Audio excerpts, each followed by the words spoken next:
आज 15 नवंबर को बिरसा मुंडा की जन्म जयंती है। इस विशेष दिन को जनजातीय गौरव दिवस के रूप में मनाया जा रहा है। वहीं बिरसा मुंडा के इतिहास पर आज हम एक स्पेशल रिपोर्ट लेकर आए हैं, जिससे इस महान जननायक के जीवन को आप करीब से जान पाएंगे। देखिए बिरसा मुंडा पर हमारी यह स्पेशल रिपोर्ट। 15 नवंबर को आदिवासी जननायक बिरसा मुंडा की जयंती है। इस विशेष दिन को वर्तमान में कई राज्यों की सरकारें गौरव दिवस के रूप में मना रही हैं। आज उनकी जन्म जयंती पर हम उनसे जुड़ी अहम जानकारी अपने दर्शकों के लिए लेकर आए हैं, जिससे आपको बिरसा मुंडा के जीवन चरित्र को करीब से जानने का मौका मिलेगा। बिरसा मुंडा ने अपने जीवन काल में जिस तरह से आदिवासियों के उत्थान और भारत देश के गुलामी वर्ष में अंग्रेजों के छक्के छुड़ाए, इस वजह से वो जननायक की उपाधि को प्राप्त हुए। झारखंड से ताल्लुक रखने वाले बिरसा मुंडा का जन्म 15 नवंबर 1875 को राज्य के उलिहातू गांव में हुआ था। उस समय देश गुलामी की जंजीरों में जकड़ा हुआ था। ब्रिटिश हुकूमत इस कदर भारत पर हावी थी कि भारतीयों का सर उठाकर जीना मुहाल हो गया था।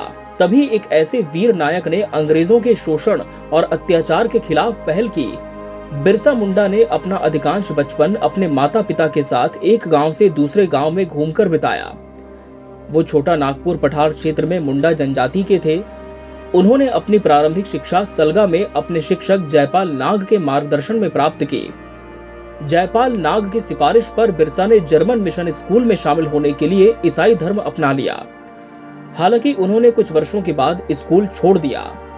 ब्रिटिश औपनिवेशिक शासक और आदिवासियों को ईसाई धर्म में परिवर्तित करने के मिशनरियों के प्रयास के बारे में जानने के बाद उन्होंने बिरसैत की आस्था शुरू की।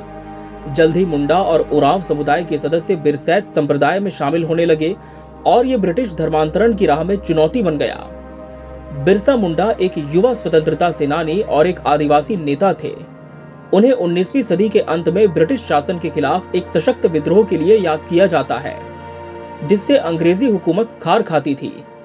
1886 से 1890 की अवधि के दौरान बिरसा मुंडा ने चाईबासा में काफी समय बिताया, जो सरदारों के आंदोलन के केंद्र के करीब था। सरदारों की गतिविधियों का युवा बिरसा के मन पर गहरा प्रभाव पड़ा, जो जल्दी मिशनरी विरोध और सरकार विरोधी कार्यक्रम का हिस्सा बन गए। 1890 में जब उन्होंने चाईबासा छोड़ा, तब तक बिरसा आदिवासी समुदायों के ब्रिटिश उत्पीड़न के खिलाफ आंदोलन में मजबूती से शामिल हो चुके थे। महज 20 साल की उम्र में बिरसा मुंडा ने झारखंड में अंग्रेजी हुकूमत के खिलाफ विद्रोह का नेतृत्व किया था। 22 साल की कम आयु में ही वो अंग्रेजों की आंखों में इतने खटकने लगे थे कि उन पर 500 रुपए का इनाम भी रखा गया था। अंग्रेजों ने उन्हें 2 बार गिरफ्तार किया। उनकी पहली गिरफ्तारी 1895 में हुई थी। उन्हें रांची जेल में रखा गया था, जिसके बाद फिर हजारीबाग जेल शिफ्ट कर दिया गया। सन 1900 में उन्हें दूसरी बार गिरफ्तार कर रांची जेल में रखा गया था।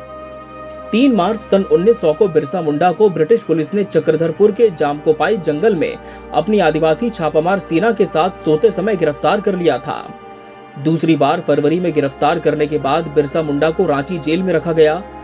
कहा जाता है कि अंग्रेजों ने जेल में डालकर आदिवासियों के भगवान कहे जाने वाले बिरसा मुंडा को स्लो पॉइजन दिया, जिसके कारण 9 जून को भगवान बिरसा मुंडा ने रांची जेल में ही अंतिम सांस ली। इसके बाद उन्हें कोकर स्थित समाधि स्थल में आदिवासी परंपरा के अनुसार दफना दिया गया। अब रांची स्थित इस पुरानी जेल को संग्रहालय के रूप में तब्दील कर दिया गया है। वहीं रांची जेल को अब होटवार शिफ्ट कर दिया गया है। रांची जेल संग्रहालय में न सिर्फ भगवान बिरसा मुंडा की भव्य प्रतिमा स्थापित की गई है, बल्कि जेल के जिस कमरा नंबर 4 में भगवान बिरसा मुंडा को रखा गया था, उसे भी आकर्षक तरीके से सजाया गया है। लाइट एंड साउंड शो के माध्यम से बिरसा मुंडा की जीवन गाथा को बताने की व्यवस्था की गई है। इसके अलावा राज्य के अन्य शहीदों की प्रतिमा भी स्थापित की गई है। बिहार और झारखंड के आदिवासी इलाकों में जन्मे और पले बढ़े बिरसा मुंडा के राष्ट्रीय आंदोलन को याद करते हुए साल 2000 में उनकी जयंती पर ही झारखंड राज्य का गठन किया गया था। एक युवा आदिवासी क्रांतिकारी के रूप में बिरसा की उपलब्धियों का जश्न दशकों से मनाया जा रहा है।